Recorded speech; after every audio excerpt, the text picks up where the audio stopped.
Time খবর দিয়ে দিচ্ছি। আজ 24 এপ্রিল বিকেল 5:15, 2026, তাই তো? প্রশ্ন হলো, কখনো 4-5 মিনিট দেরি হয় কেন বলবো আপনাদেরকে। দেরি হওয়ার প্রধান কারণ হলো আমি এই মুহূর্তে আছি বাংলাদেশে। এক সময় আমি আপনাদেরকে দেশের বাইরে থেকে খবর দিতাম, এখন দিচ্ছি বাংলাদেশ থেকে। তো বাংলাদেশ থেকে দেওয়ার ক্ষেত্রে যেটা হয়, আমি যখন লাইভ শুরু করতে যাচ্ছি হঠাৎ করে দেখি বিদ্যুৎ চলে গেছে।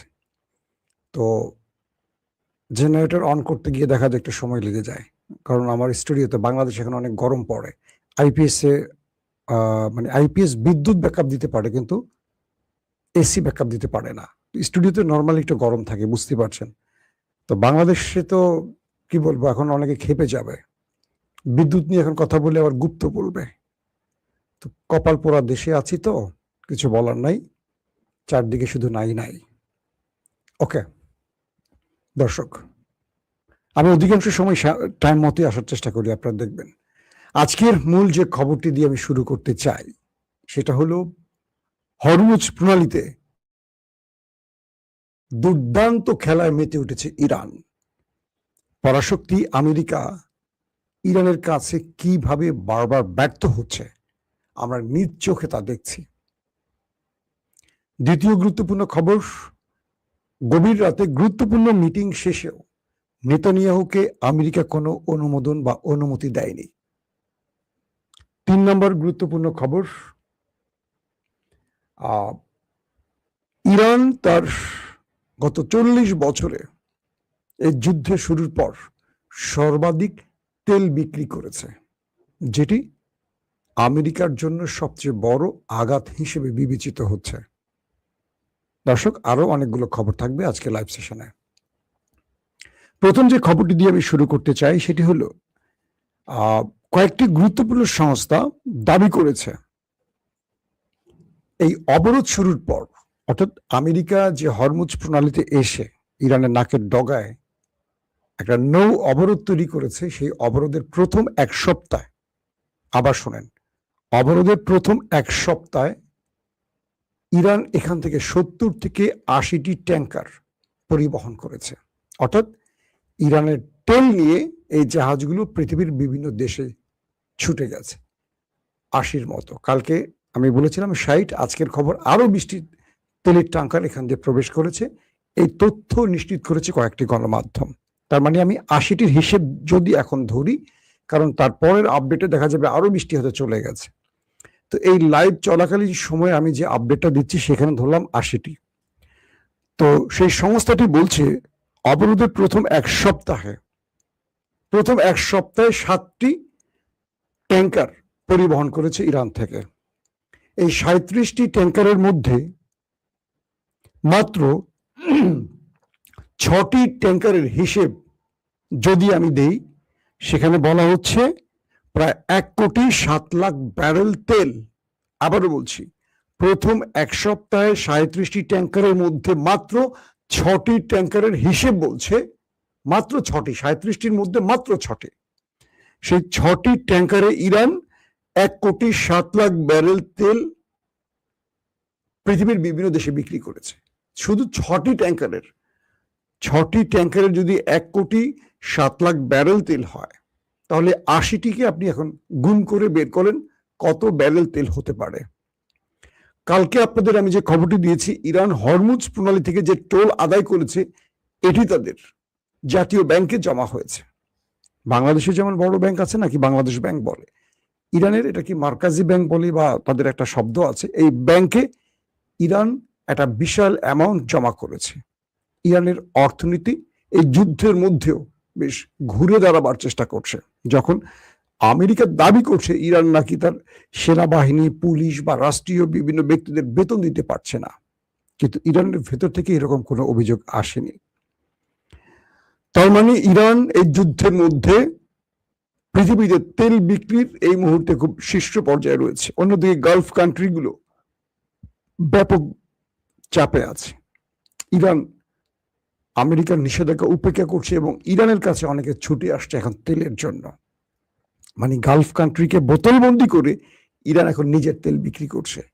আমেরিকা বুঝতে পারছে যে ইরানকে নিষেধাজ্ঞা দিয়ে কোন বিপদে পড়ছে, ইরানকে আমেরিকা বেশি কিছু বলতে পারছে না, কারণ তেল না পেলে তো সবাই ট্রাম্পকে ধরে পেটাবে যে তোর বেটা, তোর জন্য আমাদের এই অবস্থা, করুণ দশা হয়ে গেছে। দর্শক, দ্বিতীয় গুরুত্বপূর্ণ যে খবরটি সেটি হলো যে রাতে গুরুত্বপূর্ণ মিটিং করেছিল মার্কিন প্রেসিডেন্ট ডোনাল্ড ট্রাম্প, তার সাথে ছিল মার্ক রুবিও, পিট হেগসেট এবং জেডি ভ্যান্সের কথা আসছে একবার আসেনি। কিছু মাধ্যম জেডি ভ্যান্সকে রেখেছে, কিছু মাধ্যম রাখেনি। হোয়াইট হাউসে গুরুত্বপূর্ণ বৈঠকে ইরানের উপর আক্রমণের বিষয় নিয়ে আলোচনা হয়েছে। বেশ কয়েকজন মার্কিন জেনারেলরা সেখানে উপস্থিত ছিল, তাদের নাম প্রকাশ করা হয়নি। এ সময় ঠিক এই সময়টিতে ইসরায়েলের প্রধানমন্ত্রী নেতানিয়াহু তার যুদ্ধকালীন গুরুত্বপূর্ণ সেনা এবং ক্যাবিনেটকে নিয়ে বসছেন। ট্রাম্পের কাছে অনুমতি চেয়েছেন নাকি কয়েকটা সূত্র দাবি করেছে নেতানিয়াহু ইরানে আক্রমণের জন্য। এখন পর্যন্ত তাকে আক্রমণের অনুমতি দেয়া হয়নি। প্রশ্ন হলো, নেতানিয়াহু এককভাবে ইরানে আক্রমণ করে টিকে থাকতে পারবেন? কারণ বিগত যুদ্ধে ইরান ওই দেশটিতে যে ধোলাই চালিয়েছে তার দগদগে স্মৃতি এখনো সে দেশটির মানুষ বহন করছে, যদিও গণমাধ্যম সেই দৃশ্যগুলো বাইরে প্রকাশ করতে দিচ্ছে না। মানে দেশটির সরকার কোনো গণমাধ্যমকে দিচ্ছে না। বাইরের যে গণমাধ্যমগুলো এসছে তাদেরকেও সেন্সরে বসিয়ে দিয়েছে যে কোনো খবর আমাদের অনুমতির বাইরে তোমরা দিতে পারবে না। এই পরিস্থিতিতে ইরানে গত রাতে হঠাৎ করে আকাশ প্রতিরক্ষা সিস্টেম অ্যাক্টিভ হয়েছে, সেখান থেকে মিসাইল ছোড়া হয়েছে। হাজারো মানুষ তেহরানের রাজপথে নেমেছে, স্লোগান দিয়েছে আল্লাহু আকবার। দুটো তথ্য পাওয়া গেছে। এক, ইরান হঠাৎ করে তার রাডারে টের পেয়েছে যে শত্রুর মিসাইল বা যুদ্ধ বিমান বা ড্রোন ইরানকে টার্গেটে এসছে, সেই টার্গেটে ইরান আকাশ প্রতিরক্ষা দিয়ে তাদেরকে মোকাবেলা করেছে। কিছু তথ্য বলছে যে এটি নাও হতে পারে, ইরান নতুন কোনো আকাশ প্রতিরক্ষা ইনস্টল করেছে যেটাকে তারা পরীক্ষা করেছে। এই দুটো বিষয়ে ইরান এখনো তারা নিজেদের পক্ষ থেকে কোনো তথ্য প্রচার করেনি, তাই দুটোকে সাসপেক্টে রেখেই সংবাদগুলো পরিবেশন করা হচ্ছে। হতে পারে ইসরায়েল, আবার ইসরায়েল দাবি করেছে তারা ইরানে কোনো স্ট্রাইক বা অ্যাটাক চালায়নি। তাহলে কোনটা হতে পারে? নাকি শত্রু ব্যর্থ হয়েছে বলে অস্বীকার করেছে, নাকি ইরান তার নতুন প্রতিরক্ষা পরীক্ষা করেছে? এগুলো নিয়েও যাচাই বাছাই চলছে। আসেন, আজকে সবচেয়ে গুরুত্বপূর্ণ খবরটা কি আসলে? আজকে সবচেয়ে গুরুত্বপূর্ণ খবরটি হলো ডোনাল্ড ট্রাম্প তার নেভিকে বলে দিয়েছে ইরানের কোনো জাহাজ যাতে হরমুজ প্রণালী পার হতে না পারে। এই নির্দেশনার পরও 80-র অধিক ইরানি তেলের ট্যাঙ্কার, গ্যাসের ট্যাঙ্কার পরিবহন করেছে, সেখান থেকে যাতায়াত করেছে। তার মানে ইরান আমেরিকাকে তোয়াক্কা করেনি, আর আমেরিকা ইরানকে আটকে রাখতে পারেনি।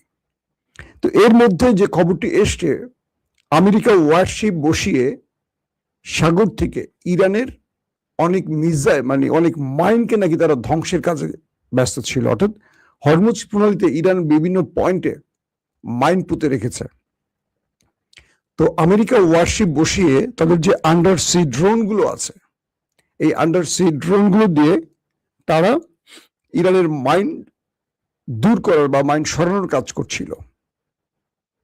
তো এই তথ্যটি ইরানের কাছে আছে। তো ইরান প্রথমে যে মাইনগুলো পুঁতে রেখেছিল এগুলো ছিল একটু পুরনো আদলের, অর্থাৎ অনেক আগের আমলের মাইনগুলো কি করবে, তারা ভাবছে যে এগুলো সাগরে পুঁতে রেখি, কাজ করলে করবে, না করলে করবে না। বাট এগুলো তো মানে অনেক আগের মডেলের, এগুলো একটু ব্যবহার করা উচিত, দেখা উচিত এগুলোর শক্তিমত্তা কেমন আছে বা কতটুকু কাজ করে। তো আমেরিকা হরমুজ প্রণালীতে ঢুকে তাদের আন্ডার সি যে ড্রোন সেগুলো ব্যবহার করে এই মাইনগুলো দূর করার বা সরানোর কাজ করছিল, এমন কিছু তথ্য আসছে ইরানের কাছে। এরপর ইরান সেখানে নতুন ভেরিয়েন্টের একদম নতুন তরতাজা মাইনগুলো তাদের ছোট ছোট বোটে করে, অজস্র বোট হরমুজে ঢুকে আবারও পুরো সাগরে বারুদ ভর্তি মাইনগুলোকে পুঁতে দিয়েছে নতুন করে, একদম নতুন আদলের। তো এই খবরটি ডোনাল্ড ট্রাম্পের কাছে গেলে ডোনাল্ড ট্রাম্প হতাশ হয়ে বলেন যে ইরান কি করে আবারও মাইন পুঁতলো এখানে। শেষ পর্যন্ত জানা গেল ইরান গোপনে আমেরিকার যে আন্ডার সি ড্রোন গুলো আছে এগুলোকে শনাক্ত করে খুঁজে খুঁজে ধ্বংস করে দিয়েছে। বুঝতে পারছেন? অর্থাৎ সাগরের যে ড্রোন গুলো আমেরিকা ব্যবহার করেছিল ইরানের মাইন সরাবার কাজে, এগুলোকে সবগুলোকে শনাক্ত করেছে ইরান, করে বিভিন্ন অপারেশন চালিয়ে হরমুজ প্রণালীতে থাকা মার্কিন আন্ডারসি ড্রোনগুলোর অধিকাংশকেই ধ্বংস করে দিয়েছে ইরান। এরপর সেই জায়গাগুলোতে আবার নতুন করে মাইন পুঁতে দিয়েছে ইরান। বলা হচ্ছে এই মাইনগুলো খুবই ভয়ঙ্কর। যদি এই মাইনের সামনে পড়ে মার্কিন ওয়ারশিপ বা মার্কিন ভেসেল মোটামুটি সব উড়ে যাবে। আমেরিকার এক একটা ওয়ারশিপের দাম 4-5 বিলিয়ন মার্কিন ডলার। যে দামি দামি ভেসেলগুলো আসছে এগুলো অনেক মূল্যবান। তো ইরান বলে দিচ্ছে আমেরিকাকে উদ্দেশ্য করে যে তুমি হরমুজ প্রণালী অতিক্রম করার সাহস করো না, পারলে তুমি জীবন নিয়ে পালাও। কারণ সাগরে আমরা যে মাইনগুলো পুঁতে দিয়েছি তোমার ওয়ারশিপকে ধ্বংস করে দেবে, ডুবিয়ে দেবে। তোমার যে মেরিন সেনারা আছে, তোমার যে কমান্ডোরা আছে সাগরে, তাদের ঠিকানা হয়ে যাবে পানির নিচে। আমেরিকা এখন নতুন করে আরেকটি চাপে পড়ে গেল। এই মুহূর্তে যে কি করবে তারা, একটার পর একটা পরাজয়ের গল্প তাদের সামনে আসছে। তাদের মূল্যবান আন্ডারসি ড্রোনগুলোকে ইরান ধ্বংস করে দিয়েছে। আবার ইরানের শত শত বোট সাগরে এসে মাইনগুলোকে আবার সেট করে দিয়েছে, এবার আরো বিস্তীর্ণ এলাকা জুড়ে করে দিয়েছে। এবং আমেরিকাকে ইরান বলছে পারলে তুমি আসো, তোমাকে এবার ওয়েলকাম। আমেরিকা তুমি আসো আমার কাছে, হরমুজে আসো, তোমার জন্য আমি মাইনকে মালা বানিয়ে গেঁথে দিয়েছি, তুমি কি করবে এখন করো। ডোনাল্ড ট্রাম্পের জন্য এটিও একটি বড় চাপেটাঘাত হয়ে গেছে। কারণ ইরান কোনোভাবেই আমেরিকাকে ভয় তো পাচ্ছি না, বরং ওভার ট্রাম্প দিয়ে আমেরিকার পথ আটকে দিচ্ছে। ওরা একটা করছে, ওরা আরেকটা করছে। এই মুহূর্তে সৌদি আরব সহ বাকি আরব রাষ্ট্রগুলো, চীন সহ পাকিস্তান সহ কয়েকটি দেশের শরণাপন্ন হয়ে ইরানকে বোঝানোর চেষ্টা করছে। ইরান বলছে যে তোমরা যদি আমেরিকাকে ঘাঁটি না দিতে, আমেরিকা এই অঞ্চলে ঢুকতেও পারতো না, এইভাবে আমার দেশটাকে ধ্বংস করতে পারতো না। সো তোমরা আমেরিকাকে তোমাদের দেশে ঘাঁটি বসিয়ে রাখবে না বিদায় করবে তোমাদের সিদ্ধান্ত, কিন্তু আমেরিকা যখনই আমার দেশে আক্রমণ করবে আমি তোমার উপর আক্রমণ করব। ইরান বলছে আমি 70টি টার্গেট লক করেছি আরব কান্ট্রির। যদি আমেরিকা ইসরায়েল ইরানে আবারও দ্বিতীয়বার কোনো অ্যাটাক করে, আমি আরবের 70টি টার্গেট ধ্বংস করে দেব। এই 70টি টার্গেট আরবের জন্য খুব গুরুত্বপূর্ণ স্থান, বা আরবের খুবই কি বলবো কৌশলগত খুবই গুরুত্বপূর্ণ স্থান। কোন 70টি টার্গেট সেই ইরান সেটি এখনো প্রকাশ করেনি। তার মানে হলো ইরান আক্রান্ত হলে গালফ কান্ট্রিতে আবার ঝড় উঠবে। ট্রাম্প আরবকে বলেছিল যে আমি বুঝিনি যে আমি ইরানে আক্রমণ করলে ইরান তোমাদের উপর আক্রমণ করবে, আমার ধারণা ছিল ওরা ইসরায়েলকেই বেছে নেবে, কিন্তু ওরা ইসরায়েলকে তো মেরেছে, সঙ্গে তোমাদেরও মেরেছে। যদি বুঝতাম তোমাদের মারবে তাহলে আমি কৌশলের পরিবর্তন করব। আরব রাষ্ট্রগুলো ট্রাম্পকে বলছে তুমি কেমন প্রেসিডেন্ট, বা তোমার কেমন জেনারেল বা যুদ্ধকালীন তোমার যে টিমগুলো তারা কতটুকু, বা তোমার এই পৃথিবী বিখ্যাত গোয়েন্দা বাহিনীর কাজটা কি, যারা ইরানের কি করবে না করবে তোমরা জানোই না, অথচ ইরানের সাথে যুদ্ধে জড়িয়ে গেছো। তোমরা বলছিলে 2 থেকে 3 দিনে এই যুদ্ধ শেষ করে দেবে। 40 দিন পর তোমরা নিজেরাই ইরানের হাতে পায়ে ধরে যুদ্ধবিরতি ঘটিয়েছ। এরপর তোমরা যুদ্ধবিরতির জন্য পাকিস্তানে গেছো, দ্বিতীয় দফা তোমরা গিয়ে বসে আছো, ইরান তোমাদের পাত্তাই দেয়নি। তোমরা আমাদেরকে কি বোঝাতে চাও? আরবের এই কথায় মার্কিন প্রেসিডেন্ট ডোনাল্ড ট্রাম্পের মুখ কালো হয়ে গেছে, কারণ তার জন্য আসলে কোনো সুসংবাদ এই মুহূর্তে নাই। এখন ইরান যেই খেলাটি খেলছে, একদম অনেস্টলি বলি, যে কোনো ভাবে আমেরিকাকে হরমুজ থেকে সরাবে। যদি আমেরিকা হরমুজ থেকে না সরে, কোনো মিস অ্যাডভেঞ্চারে যায়, আবার নতুন করে আমেরিকার সবচেয়ে বড় ক্ষতি হয়ে যাবে। কারণ ইরান যে মাইনগুলো পুঁতেছে এবার, আর এগুলো যদি ওয়ারশিপ এখানে অতিক্রম করতে যায়, তাহলে মহামূল্যবান ওয়ারশিপ তো যাবে, সঙ্গে মার্কিন বিশাল সেনাদের প্রাণ চলে যাওয়ার আশঙ্কা থাকবে। এখন ট্রাম্পকে শেষ পর্যন্ত এখান থেকে যেতেই হবে। আর ইরান বলছে যে আমরা হরমুজ থেকে টোল আদায় করছি, করবই, তুমি যা কিছু করো, যত বড় অবরোধ বসাও, তোমাকে আমরা সাগরেই মোকাবেলা করব। পাশাপাশি মুস্তফা খামেনি নতুন একটি বক্তব্য প্রচার হয়েছে। তিনি তার জাতিকে বলছে যে তোমাদের এই ঐক্য পুরো ইরানিদের শক্তি বৃদ্ধি করেছে। অর্থাৎ তিনি বুঝতে পারেনি যে ইরানের পুরো জাতি এরকম ঐক্যবদ্ধ হবে, কারণ একসময় এই সরকারের বিরুদ্ধে বিক্ষোভ হয়েছে ব্যাপক, কিন্তু পুরো ইরানির এখন একজোট হয়ে গেছে। পেহলভিকে আমেরিকাতে মোটামুটি ধোলাই টোলাই দিয়ে অপমান করা হয়েছে, দেখেছেন আপনারা। তো মুস্তফা খামেনির নতুন বক্তব্যে বলা হয়েছে, হে ইরানি জাতি, তোমাদের কাছে ওদের কামানের গোলার চেয়েও ওদের মিডিয়া প্রজেক্ট সবচেয়ে ভয়ঙ্কর। এটি আমি বিএনপি আর জামাতকে উদ্দেশ্য করে আবারও বলতে চাই। হে বিএনপি জামাত, তোমাদের সামনে শত্রুর বুলেটের চেয়েও আওয়ামী বা ওপারের প্রিসক্রিপশন ভয়াবহ। কারণ ছাত্রদল শিবিরকে গুপ্ত ইস্যুতে মাঠে নামিয়ে একটা পুরোপুরি প্রকাণ্ড ডিনামাইট তৈরি করছে এখন আমাদের ভেতরে। আমি কাল থেকে কয়েকবারই খবরগুলো দেখেছি।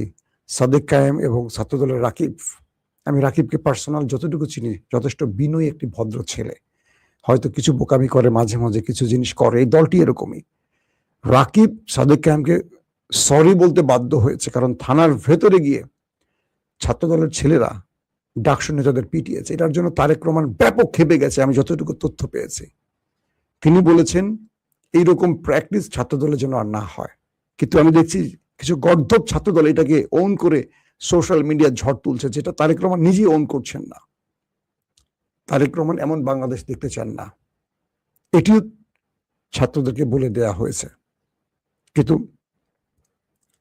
বলা হয়েছে যেই ফেসবুক পোস্টটি ঘিরে কাণ্ডটি ঘটানো হয়েছে মাহমুদ হাসান নাকি নাম একটা ছেলের, এটি ছিল ফেক। ছাত্রলীগের একটি ছেলে এই পোস্টটি, জাইমা রহমানকে নিয়ে নোংরা এআই পোস্টটি করে শিবিরের নামে ছেড়ে দিয়েছে, এবং পরবর্তী এটিকে চেক করে দেখা গেছে না, শিবির এটার সাথে জড়িত ছিল না, এটি ছাত্রলীগ করেছে। তার মানে কি, ফলস ফ্ল্যাগ অপারেশন। ছাত্রলীগ করবে আর শিবির ছাত্রদল মারামারি করবে। আমি আবারও বলবো, শিবির এবং ছাত্রদলকে সবচেয়ে ধৈর্যের পরিচয় দিতে হবে। রাকিব যেটি বলেছে ছাত্রদলের, যে আমরা দীর্ঘ 15 বছর একসাথে ছিলাম ছাত্রদল এবং শিবির, এটা সাদেক কায়েমকে রাকিব বলেছে যে আমরা একসঙ্গে ছিলাম, আমরা বাকি সময় একসঙ্গে থাকতে চাই, আমাদের মধ্যে যেন কেউ অনৈক্য তৈরি করতে না পারে। রাকিবের এই কথাটিকে আমি সাপোর্ট করি, এটি সত্য কথা। তো ইরানের পুরো জাতিকে মুস্তফা খামেনি বললেন, হে ইরানি জাতি, তোমাদের সামনে শত্রুর গোলার চেয়ে, কামানের গোলার চেয়ে তাদের মিডিয়া ভয়ঙ্কর। ইরানের ব্যাপারে যেই পরিমাণ মিডিয়া প্রোপাগান্ডা পশ্চিমা মিডিয়া চালাচ্ছে কল্পনা করতে পারবেন না। তাই আমরা আজকে সবসময় আপনাদেরকে ইউটিউবের মাধ্যমে খবরগুলো দিচ্ছি, ফেসবুকের মাধ্যমে দিচ্ছি। কেন? ওদের সত্য মিথ্যা আমরা যাচাই করতে পারি, কারণ দুনিয়ায় আরো বহু গণমাধ্যম আছে যেগুলো খোঁজে সত্য সংবাদগুলো আমরা আপনাদের দেবার চেষ্টা করি। আমি ব্যক্তিগতভাবে পশ্চিমা গণমাধ্যম একেবারেই ফলো করি না, দেখি, চেক করি খবর দেওয়ার জন্য। কিন্তু আমি আপনাদের খবর দিই মিডিল ইস্ট, অর্থাৎ মধ্যপ্রাচ্যেরই কম হলো 20-30টা গণমাধ্যম আমার ডেইলি পড়া হয়। তুরস্কের গণমাধ্যম আমি পড়ি, লিবাননের আল মায়াদিন থেকে শুরু করে বিভিন্ন সোর্স গুলো আমি ডিল করি। আমার সাবেক বিদেশি বন্ধু সাংবাদিকরা যারা ফিল্ডে আছেন এই যুদ্ধে, তাদের সাথে আমার হোয়াটসঅ্যাপ গ্রুপে যোগাযোগ হয়, বিভিন্নভাবে তথ্যগুলো আমি কালেক্ট করে আপনাদের দেই। কিন্তু আমি ওদের পশ্চিমা দুনিয়ার খবরগুলোকে আমি টোটালি বিশ্বাসই করি না। তারা পুরোটাই মিথ্যা বলে বলছি না, কিন্তু তারা বিভিন্ন এজেন্ডা নিয়ে কাজ করে। তো মুস্তফা খামেনি সেই বিষয়টিকে উদ্দেশ্য করে বলেছে ইরানি বন্ধুদের যে তোমরা শত্রুর কামানের চেয়ে ওদের মিডিয়াকে বেশি ভয় পেও, কারণ ওদের মিডিয়া দিয়ে আমাদেরকে ওরা ধ্বংস করতে চায়। বাংলাদেশকেও বলবো, আমাদের যে টেলিভিশনগুলো আছে প্রত্যেকটাতেই বাম রামদের এজেন্টরা বসে আছে, ওই ফ্যাসিস্টদের এজেন্টরা বসে আছে, তারা কৌশলে খেলছে। যারা এখন ক্ষমতায় আছে, বিরোধী দলে আছে, তারা 20 বছরের বন্ধু। এই বন্ধুত্বে যেন ফাটল না ধরে, তো তাহলে দেশটা ধ্বংস হয়ে যাবে। আল্লাহ হাফেজ।